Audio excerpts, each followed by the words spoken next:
Welcome, family, to another edition of Crown Royal Presents Food for Thought. And tonight's episode is going to be a little bit different. I know if you've been with us after the first couple episodes, we've been actually doing a little, we're still going to be doing a lot of teaching, and basically we like to use this as like a classroom situation.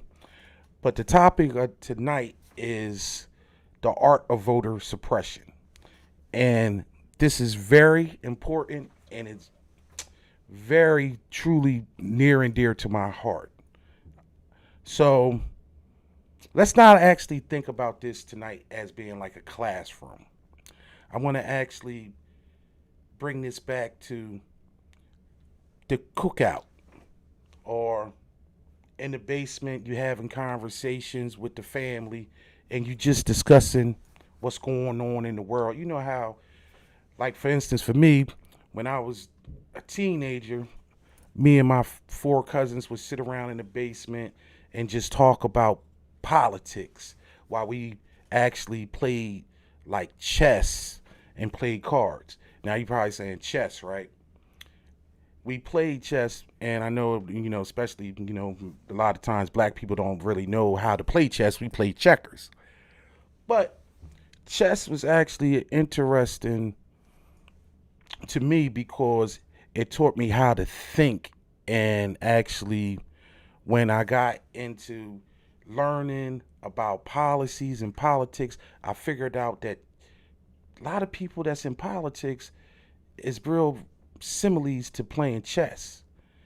And I'm going to go into that in a little bit deeper later, because with voter suppression, and why I say it's an art, because it is an art form.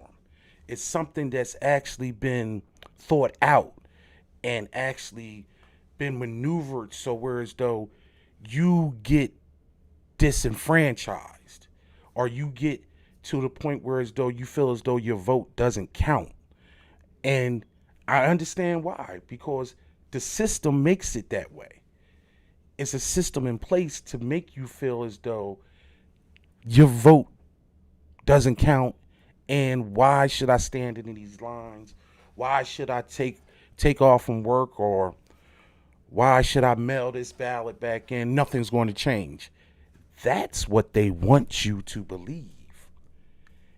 But I always wondered, if voting wasn't so important, and let's not glass over the fact that people died for it. As black people, any type of rights we ever had, people always had to die for. So that's not the minimum. That's not something small, but whatever we get, we people done fought and died over. But when it comes to voting, it always was peculiar to me why it was so much an effort for you not to vote. Why were all these barriers put in place so you wouldn't vote? So that much always told me that damn, voting must be really important because they don't want me to do it. And we're going to get into all that. So this is just going to be a conversation.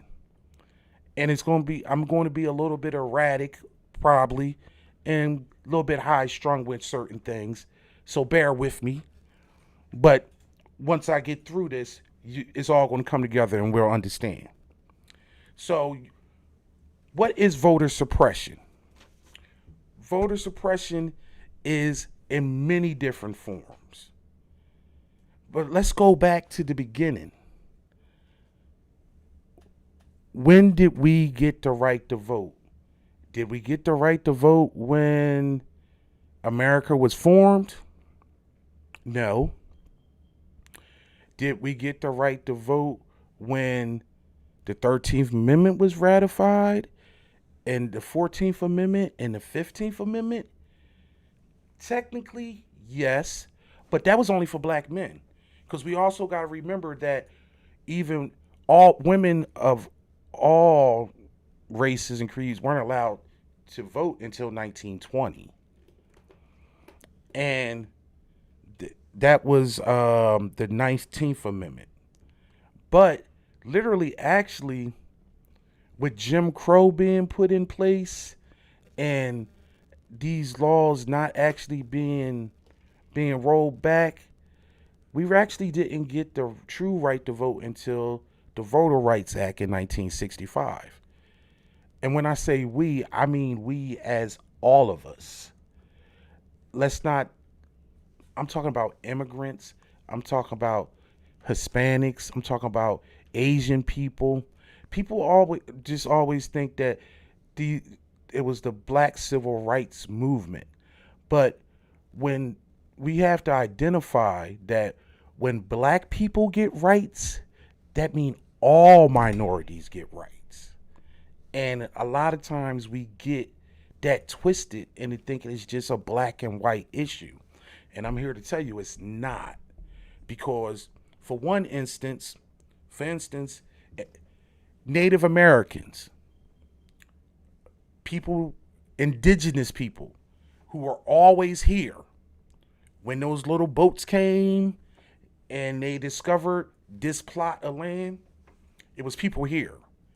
Native Americans didn't even get citizenship till 1924 as American citizens. And they've always been here. They have voter suppression pushed towards them also. It's in many different ways. So when we talk about voting, and I think I did bring this up on one of my past episodes, we've only had the true right to vote till 19, since for the last 55 years, since 1965. But it's before that, and even today, it's always been something in place to suppress the vote. And you probably going to ask why? Because voting was not established for us. The founding fathers actually founded voting as whereas though only rich white men who had property were originally allowed to vote. They didn't want poor people to vote. They didn't want minority people to vote, and they didn't want, you know, uneducated or people that weren't informed about policies to vote. They just wanted to have it as a hierarchy. And in order for you to actually be able to vote, you had to be some type of land or property owner. Now, with the 15th Amendment, which was, and it gave the right to now these free slaves, these free men to vote, the obstacles that were put in place were many.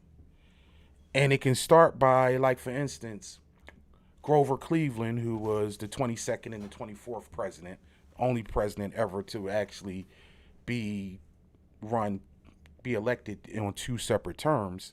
He was a staunch racist. He never enforced the 15th Amendment.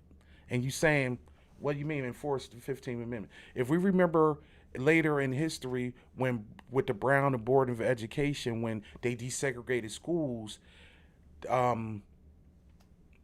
the President Kennedy years later had to actually send in National Guard and state and National Guard and troopers in to actually put these black kids in the schools and protect them and actually force integration in the South for these school systems and things of that nature. Cleveland never forced the 15th Amendment. He never protected these black voters because he was a racist. He was such a racist that he actually passed a law that against Chinese workers that and people that lived Chinese that lived in America, that if you left to go back to China, you couldn't come back in. And so it actually nobody could actually go back home, or they won't be allowed back in the country with the Scott Act in 1888. That's just a little portion of what you're looking at when it comes to racism towards other minorities, and not specifically only in voting, but just in their lifestyle.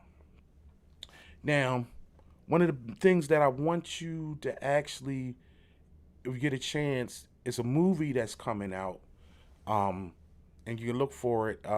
It's called All In. It's a documentary on the fight for democracy, and one of the highlights is Stacey Abrams, who ran for governor of Georgia in 2018. But it actually goes into the actual true art of voter suppression and all the different things that they actually put in place against people like you and me, so we to discourage us to vote or to make our vote not count or even to some point toss them away. And I'm going to give you all this information because we know it is a vital. At the time of taping this, is 49 days before the election, and this is a vital election that's coming. So, especially with issues with the pandemic and voting by mail and things of that nature, I'm gonna try to equip you with the information that you need to understand how you can actually combat the suppression that is out there. And I will ask you to pay attention to whatever specific state that you are in because the rules in every state is different. And that is one the main problem with voting. Voting is in the Constitution.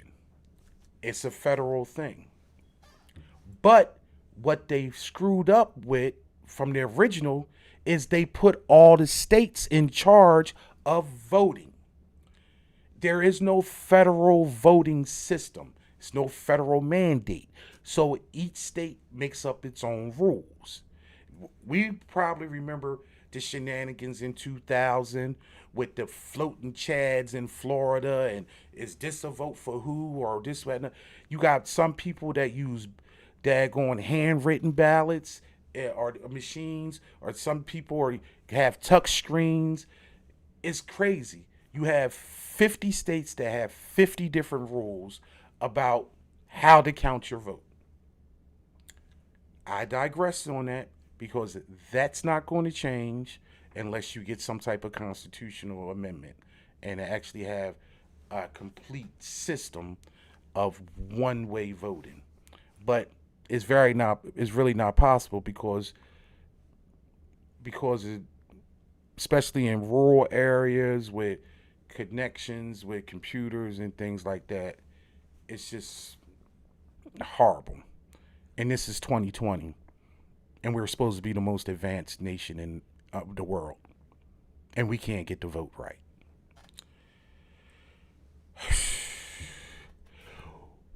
What are things that are used against us to stifle our votes? Back in the day, they used to have poll taxes. Now, poll tax, it was whereas though you actually had to pay a certain amount in order for you to actually get your registration card. And sometimes it would be you had to pay from 21 until infinity amount so you can have it for a certain amount of years. And these poor black people didn't have the money to pay for their registration. So you couldn't vote. Now, this is the crazy thing. This is the shenanigans. People got grandfathered in. The way you were grandfathered in was if your forefathers voted during pre-Civil War, you did not have to pay a poll tax. So, pre-Civil War, where was my forefathers? Oh yeah, that's right. They were slaves. So, they didn't vote before the Civil War. So again, it was where as though if your forefather before the Civil War voted, you got a pass and now you could vote. So basically, it was just a rich white hierarchy again. Then, what they would do was a literacy test. Now, you're probably saying, what's a literacy test? So you would have had to prove that you were literate, and they would give you a test. And this was actually in 20 different states. Over 20 different states had literacy tests, not just the South. Actually, they had literacy tests 7 states after World War II. So that was in the 1940s. Still had literacy tests in America, including California, Connecticut, Massachusetts, and New York. California, Connecticut, Massachusetts, and New York. Those states today are what you would consider blue liberal states. But they had literacy tests there. And the literacy test would always actually vary because they would give tests to white men different than black men. And the tests for white men were very much easier. And they did a little gotcha on it, a journalist, and they found that they allowed a white men who had low education, didn't even finish high school, just went to elementary school a lot, maybe up to the 8th grade, and they would pass these literacy tests. But black men who had college education still failed them. So I'm assuming they asked them 2 plus 2, and then they probably asked the black folk, what's the square root of 896? Off your head, no calculator. Another way that they actually get you, and this is the new way, because see, they got rid of poll tax because it was taken to court, and then took in the Supreme Court, and it was actually in 1962, and they actually, no, I'm sorry. Actually, in 1964, it was abolished with the 24th Amendment. It was taken in 1962, but the Supreme Court upheld it. But then it was actually abolished in 1964 and 65, like with all the Voters' Right Acts and things of those natures. The 24th Amendment abolished poll tax. But prior to that, the Supreme Court said it was viable for years, and that was Butter versus Thompson. It's crazy when you think about it. So it was whereas though you still had poll taxes in the 60s. But the new thing that they've been actually putting in play for the last 10 years is purging the voter rolls. And they purged the voter rolls by doing this. In one instance, in Florida in 1998, they filed a document because in 1997, mayoral race, they found that many names that were on the voter rolls were similar to convicted felons who could not be eligible to vote under Florida law. So what they did was they would go down the rolls and they would see if you had a name that was similar to a convicted felon, they would automatically kick you off. Now, let's think about that. How many of us have the same exact names? I went to school with a girl that had my same exact name. She spelt it differently, but we were like in the same class. The same exact name. So, this is a way.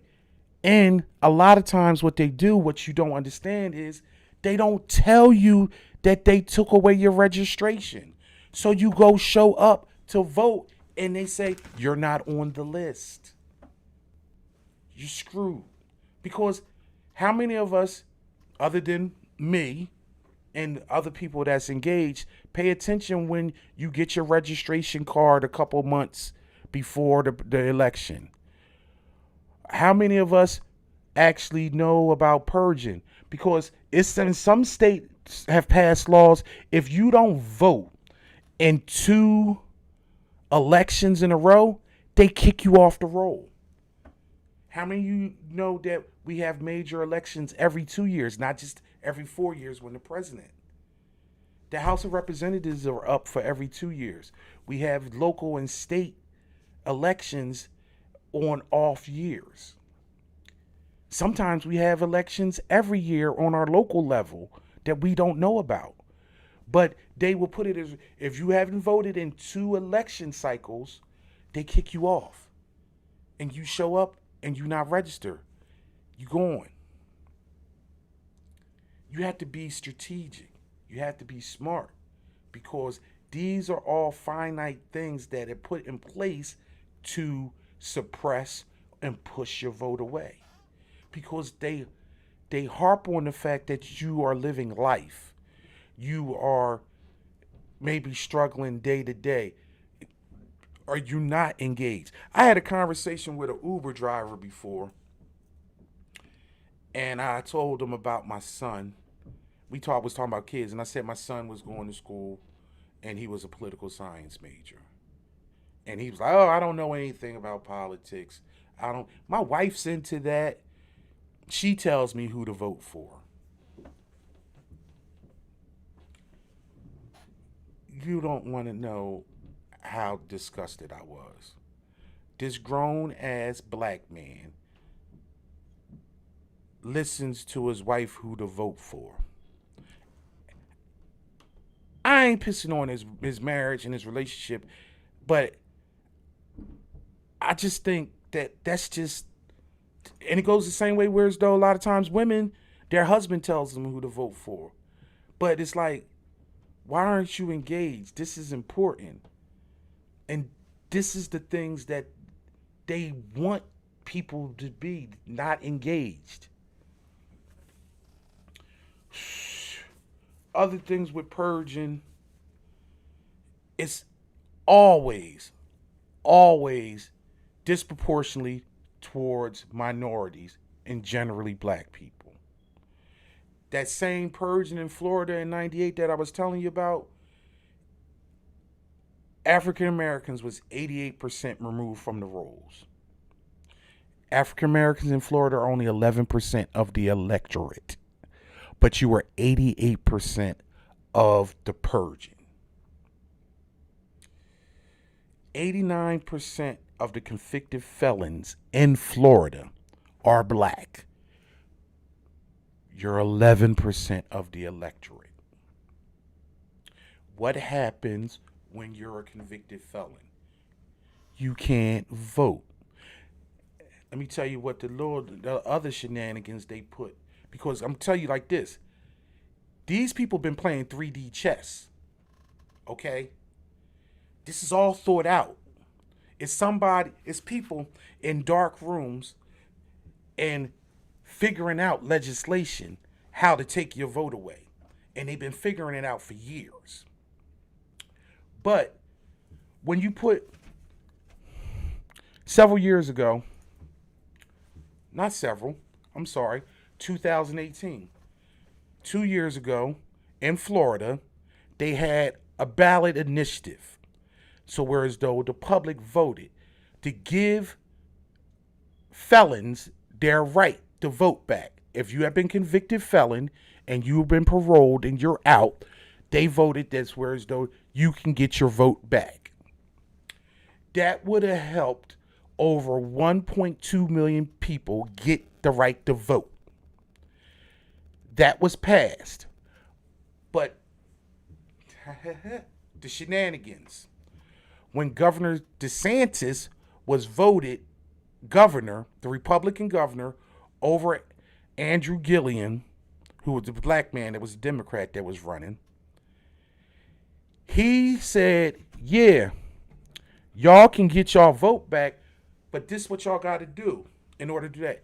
You have to pay back all the restitution to the state that's owed for your fines and court costs from whatever you did you were convicted for.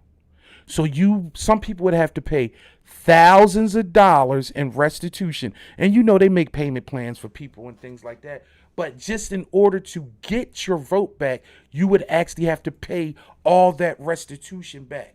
So bye-bye 1.2 million people. Bye-bye 88% African American, majority men getting your vote back. And it's legal. It's fucked up, but it's legal.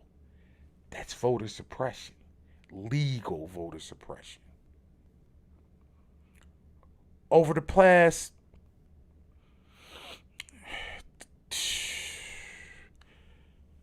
since 2013, the biggest thing that's been coming into is voter ID laws.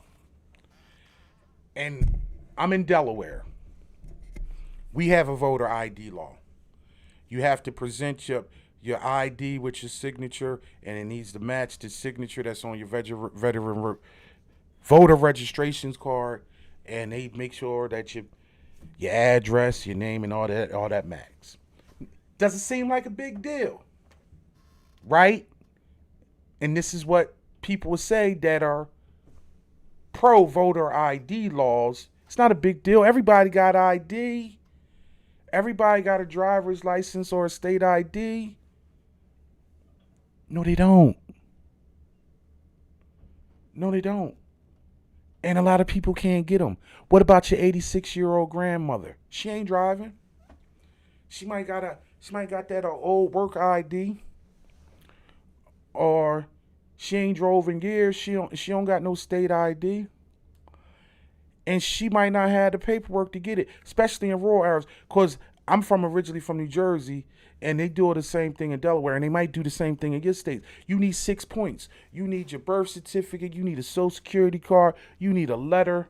You need a letter with your address, and you might need your dental records and maybe a daggone urine sample to get a fucking ID or a license in the state. That disproportionately pushes away older minorities because you may not have your original birth certificate, or you were so old, like those things aren't really on file, and how you supposed to get them? And this is, and one of the biggest factor, older black people vote no matter what. So they pushing them to the side because they can't have this ID. And this is all planned. This is all policy. And these policies has been put into place in front of you, and you didn't notice it because you didn't pay attention. One of the biggest things that happened in 2013 was the Voter Rights Act Section 4 and Section 5 was gutted by the Supreme Court in a 5-4 decision. And you probably sitting there saying, what are you talking about? Explain to you one of the negatives about having our first black president. It made white people in power upset, and also it made them figure out a way to have a loophole to say, we don't need these sections of the Voters' Rights Act anymore because America is unified. We done voted in a black president twice. So Shelby versus Holder in 2013. They wanted two parts of the Voters' Rights Act gutted because it was insignificant. We didn't need it anymore. Section 4 is a coverage formula. Stay with me. I'm getting deep in the woods. The coverage formula engaged voter discrimination in 1965. Congress updated the formula in 1970 and again in 1975. The formula is responsible for always the current conditions of voting in these certain areas of the country that was deemed that they use prejudice and racist forms of voting. Literacy tests, poll taxes, disproportionately. So, Section 5 is the pre-clearance requirement. Pre-clearance. So, these states, these certain states who have been known to be discriminatory to minorities. We're not just going to say blacks. Alabama, Alaska, Arizona, Georgia, Louisiana, Mississippi, South Carolina, Texas, and Virginia. Voters' Rights Acts covered all these states. Also, 4 counties in California, 5 counties in Florida, 3 counties in New York, including the Bronx. New York, including the Bronx. I'm going to get to that later. And over 30 counties in North Carolina. There's only 100 counties in North Carolina. 30 counties in North Carolina were covered by the Voters' Rights Act. And I looked them up. Yeah, they were all majority black counties. Because still was a lot of segregation going on then and today. And 1 county in South Dakota. You probably sitting there like saying, shit, we ain't got no people in Alaska. We ain't got no black folk in Alaska. Voter suppression is minorities. What's the black people in Arizona, Texas, South Dakota? Nah, what you do got is indigenous people in Alaska, Eskimos. They had rights and they were suppressing their vote because there's a lot of them. Mississippi, 40% black. South Carolina, almost 40% black. Georgia, 30% black. Now, let's talk about, I'm not talking about in the 60s when it was more. Texas, Latin people, Hispanics. Because we do realize, and if you don't realize it now, I'm going to hip you on some game. There's 4 states now in the country where white people are minorities. New Mexico, Texas, California, and shit. I lost one. Hawaii. I found it. It's back. But these laws are put in place to disenfranchise you, to suppress the vote. Now, when the decision in 2013 by 5-4 party lines, 5 conservatives, 4 liberals, gutted the Voters' Rights Act and said Section 5, the pre-clearance portion, was not needed anymore because basically we've overcome that. That's what the majority opinion was, because we voted a black man president 2 consecutive terms. So the problems with voting had to be going. And you know what happened? Soon as that ruling came down, not 8 hours later, Texas put in place the most strenuous voter ID and registration law in history.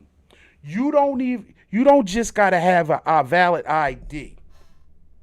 You have to basically, it's 13 sections to get a registration to vote in Texas. Not even to mention, part of it is when you send, signature has to match. You have to vote. Your ID has to be in the same county as where you put down that you are voting in. And you have the election board has 30 days to get back to you to say if you are approved or not approved to be registered and to be a voter. So with all this paperwork, new registration is basically oblivious. You had to register. You would have had to fucking register in January to be able to vote in November in Texas. That's put in place. These things are put in place because they don't want to lose power. So you put these systems in place so even if you are a minority in the state, you still have majority power. Can you say apartheid? Can you say South Africa? Can you? I'm going to leave it there because I have a show coming on about that. How America is going to be the new apartheid state. And you might think I'm a Looney Tune, but I'm going to break it down for you. But this law that gutted the votes right now, all these daggone states, Alabama, Alaska, Arizona, all these, that was always screwing up the vote for us. Let's look at Georgia.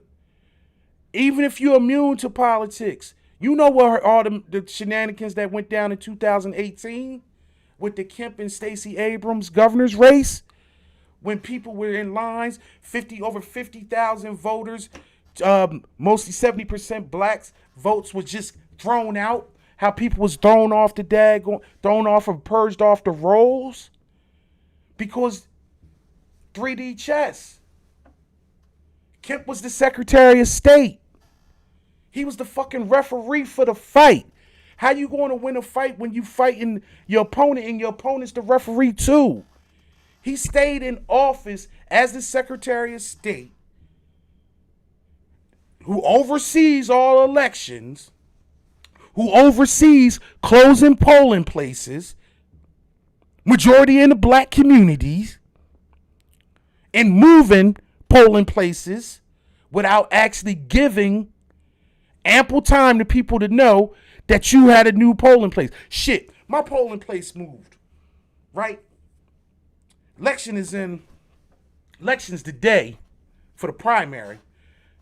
I got a card 3 months ago saying my polling place moved. 3 months ago. For the primary. Gave less than 7 days notice that your polling place was moved. And if y'all know anything about transportation in Georgia, it's very hard to get around because public transportation don't go everywhere. That's why in down south, they have a lot of people go vote on, they get church buses and they go to church, especially if they got early voting, they go to church. After service, they get on the bus and then they go vote. They close, in a lot of states, they close early voting on Sundays. Because that's when everybody would go. In North Carolina, they did research. The Republican Party did a research. After North Carolina went for Obama 2 cycles in a row. And they start getting Democratic leadership statewide and their senators. And the research showed that 40% of black people, because will vote during the early voting cycle, the first week of early voting. So you know what North Carolina did? They got rid of that first week of early voting. They cut it. Luckily, it got taken to court and it got reinstated just in time for the 2016 election, but it still didn't help because Trump still wound up winning North Carolina.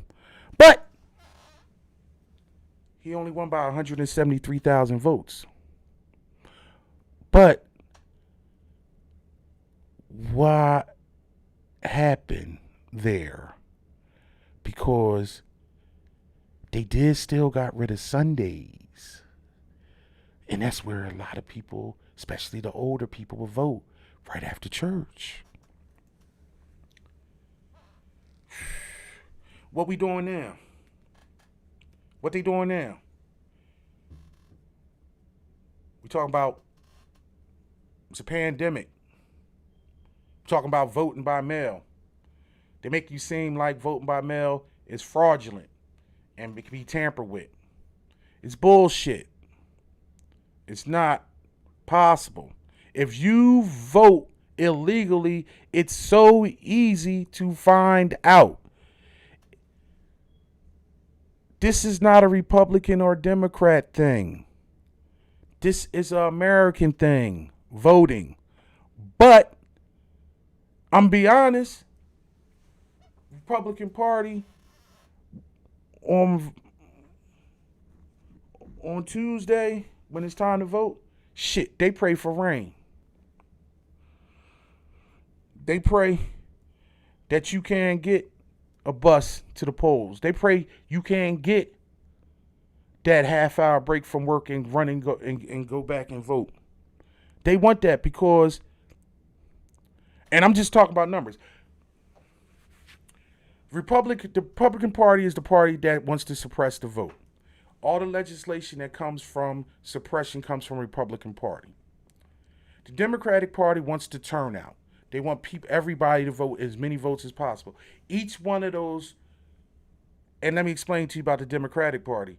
It's only for their self-indulgent so they can win. I'm not saying that they are, the angels in this situation. But it's only one party that aggressively suppresses your vote. And that's the Republican Party. And it's because of the numbers. At this point right now, this is just last week, only 20% of America that's registered voters in the states that you have to register to a party affiliate with the Republican Party. Over 30% say they are independent. These are registered. And 36% say they are registered Democrats. There are more Democrats that are registered. If all the Democrats come and vote, Republicans will be out of office in a lot of states. That's where the suppression comes in. Let me ask you this. We're going to do quick math. Something real quick. Georgia. That's where my family's from. So I'm going to use Georgia as an example. Georgia has 30% black people. That's not including all the other minorities. 90% of black people supposedly vote for the Democratic Party. So let's say 27% of the millions of people that live in Georgia are voting for the Democrats. So how many white people would have to vote for the Republican Party in order for them to control every state house and legislative and statewide office? I'm sure it's some white liberals out there. I'm pretty sure it's white people that vote for Democrats in Georgia. Yeah. But suppression. When you throw out 500,000 votes. When you say your name, this signature don't match, your vote is invalid. You throw out absentee ballots. That's how it's. That's why there's. I don't know if it's been ever a Democratic governor, and both senators are always been Republican. I think the last time it was a daggone Democrat in Georgia, that's when it was the Dixiecrats back in the daggone 50s and 60s when they was just racist anyway. So they were Dixiecrats. Same thing in Mississippi. Mississippi has the highest per capita percentage of black folk in a state, in the country. They have no Democratic representation because black people Democrats, right? But statewide, it's not been a daggone Democratic governor or Democratic senators. And they only get one black congressperson because you know what they do with gerrymandering, and we'll get to that in another gerrymandering. They put the districts, and because of segregation and the way where people live, they draw the line so whereas though a big block of the black people is all in this one district. So you only get one representative to Congress. game. 3D chess. You got to see this shit. They've been working on this. You hear the numbers that white people will be a minority by 2040? This the shit they putting in place so as though your vote still won't matter. Because they don't want, for one, younger voters. Younger voters majority are more liberal, more progressive, more they lean towards the Democrats. That's younger voters, white, black, brown, red, yellow. They don't sit out there talking about get out the vote. When you turn 18, they want you to come on and register and get out there. That's what the Democrats do because they need that vote. Today, there are 32 million eligible unregistered Latin voters in America. You don't think that's a big block? 32 million unregistered. And don't say they're illegal, because I'm talking about eligible. But they don't get engaged. They're not being engaged. Nobody's talking to them. Only time they talk to us is every 4 fucking years.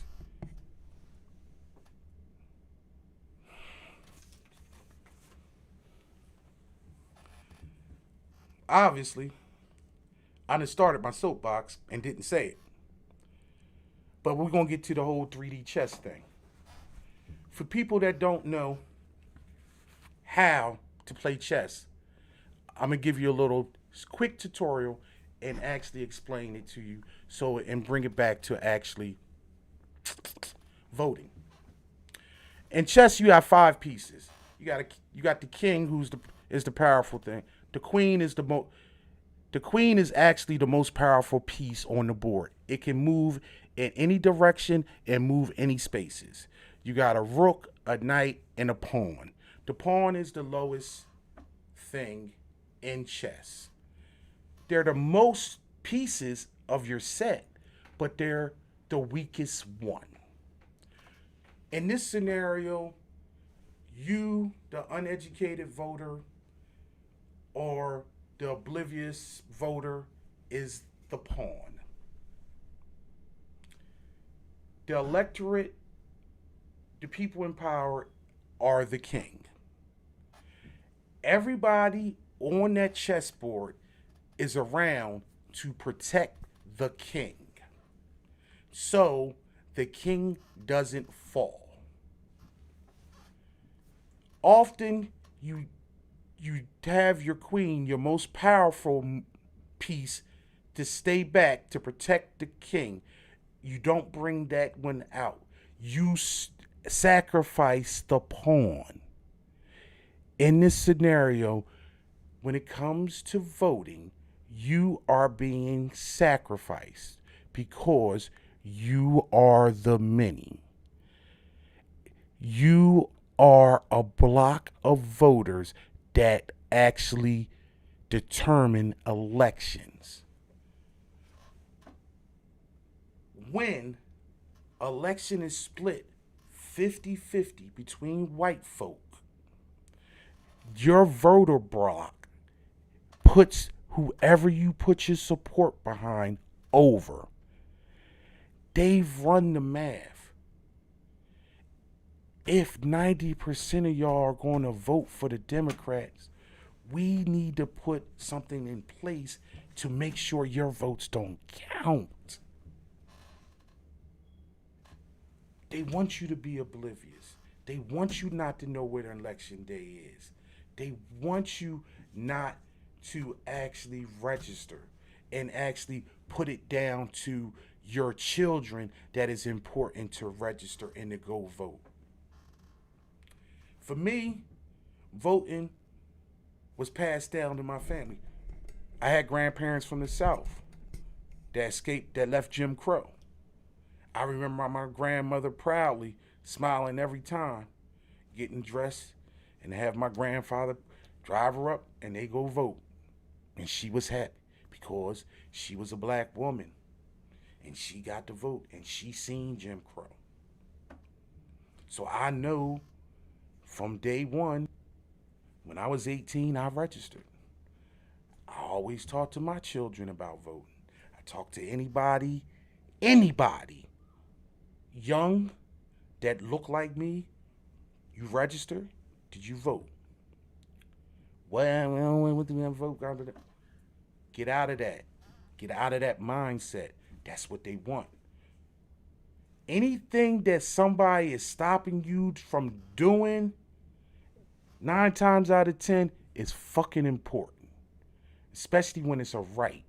Anytime they trying to take your right away from you, it's probably important. Look into it. Now back to the chess piece. Now you say you're a pawn. But the interesting thing about chess and being a pawn,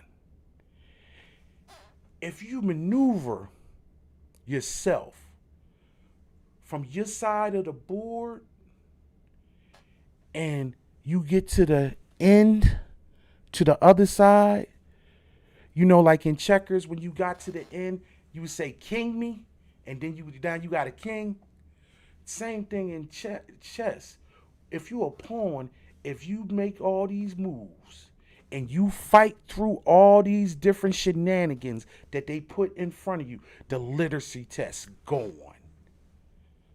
Poll tax, go on. Voter suppression with the ballots. If you actually sit there and say, all right, it's early voting. It's early. When this is taped, when you getting this, it's already voting in North Carolina, y'all. The election started. And if you in North Carolina, go get your shit. By the time this airs, Pennsylvania already started early voting. North Carolina already started early voting. And Virginia, you can get your ballots. You can get your ballots from certain places now. And if you are voting by mail, get your shit early. Some states is going to send it out to you. Some states you have to request it. If you got a request, look up. You just go to your specific state's website and find out about how do you get an absentee ballot. Absentee ballot and a mail-in ballot is the same thing. Don't worry about the jargon. They try to confuse you with the different jargon. It's the same thing. But get it early, mail it back. Some states, they have drop boxes that's throughout the state or in the community. Whereas though you just go right to the Department of Elections and you can drop it in a box. You don't even have to mail it because we already know about the shenanigans with the post office. And if you haven't felt it yet, you're going to feel it. I feel it. I've seen it. My mail is always a day or two later than, because I got an app and I got an email and it tells me when mail that's coming to my address is scanned in at the post office. And usually before the shenanigans started several months ago, whatever mail I got scanned in, I would get that day. Now I'm getting mail a day or two later after it's being scanned. Just regular stuff. We already seen all the pictures of the mail being stacked up in all these different distribution places. We already seen how they was taking out mailboxes and out on the West Coast. And we already seen all the machines that they getting rid of. I'm here to tell you, if you got the option, get your stuff early. Because guess what? I left something off about Georgia. This is another voter suppression tactic that you wouldn't actually really pick up on unless you into the 3D chess. In my state, I get my mail-in ballot. It's a pre-postage, whereas though all I got to do is drop that in the mail. I don't got to put a stamp on it. And in a lot of states, it is that way. And Georgia is one of them that you have to pay postage. You have to go get a stamp. You have to pay.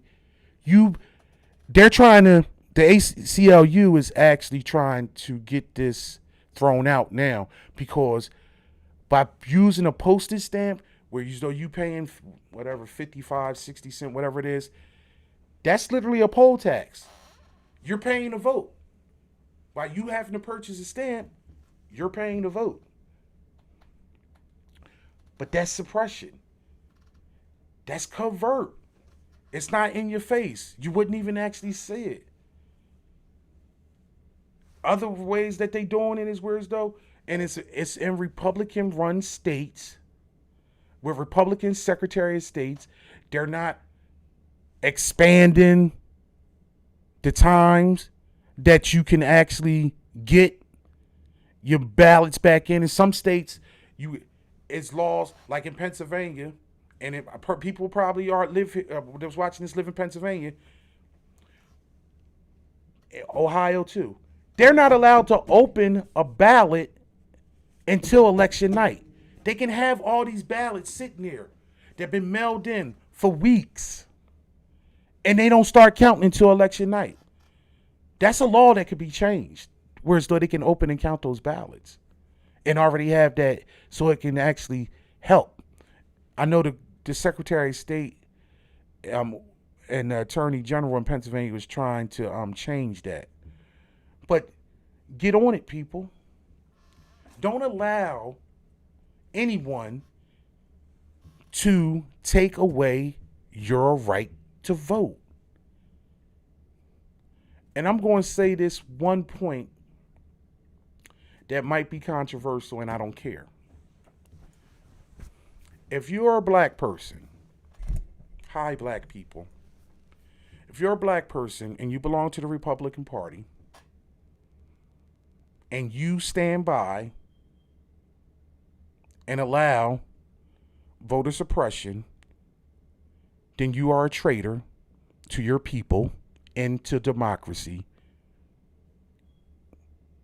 and you're a selfish bastard, because the only way that you can belong to a party that openly refuses to count everybody's vote and prays for rain and actually takes away 1,600 polling places across the country in black communities, is because you are selfish and you are not for your people and your race. You are for the American way of capitalism, and you are crabs in the barrel wanting to be on top because you have won seats on tainted elections and you live and love that shit.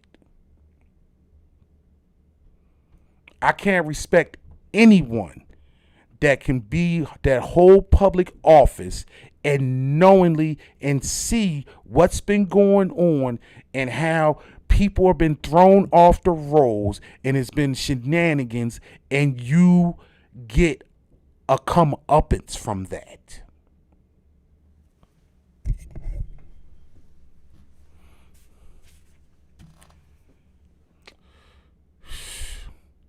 Traitor.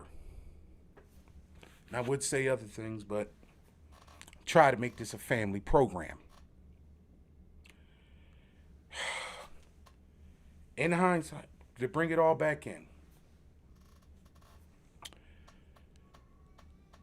make your moves, make your chess moves, because ultimately, what you don't know, a lot of people don't know, is once that pawn gets all the way over to the other side of the board and doesn't get taken or killed, now that pawn becomes any piece that they want. And 95% of the time, that pawn becomes the queen. And the queen is the most powerful piece on the board. You can come from being a pawn and falling for voter suppression and not actually be engaged, or you can fight it and you can have the power that you deserve. With that said, I'm going to get off my soapbox. And hopefully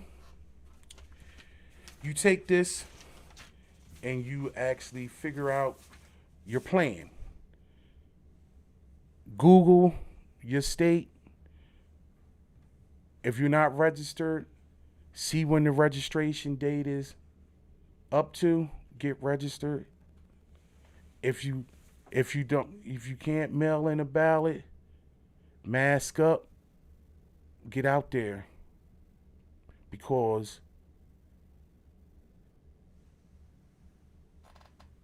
what can happen if you stay at home or you allow this to happen is you truly don't have any recourse and say in your democracy. I got a funny analogy that I about this just to end it. I'm a West Wing fan. We already know, of course, why we talking about. I'm into politics. I love all politician movies, shows, this, that, and the other. And it was one time during the election, one of the characters said, "America is the only place where people go to schools, churches, and fire stations, and they overthrow the government. They perform a revolution, and there's not one policeman in the street to stop them." That is the concept of open and free elections. You can overthrow the government without one gun, one bullet bit, or not, no bloodshed. And in this era where we at right now, I hope that holds true for this upcoming election, but it seems like it might not be possible. But we can wish. I'm going to do my part. Hopefully you're going to do your part. And with that said, we're going to end this one. Next week, we're going to have an interesting show. I'm going to have an interview, and I'm going to interview a millennial voter, and somebody that is into politics. And we're going to get a concept of what does somebody, a 20-something who was a first voter, thinks about society, voting, all the social unrest and everything that's going on. So tune in to that one. But till then, that's it. Class dismissed.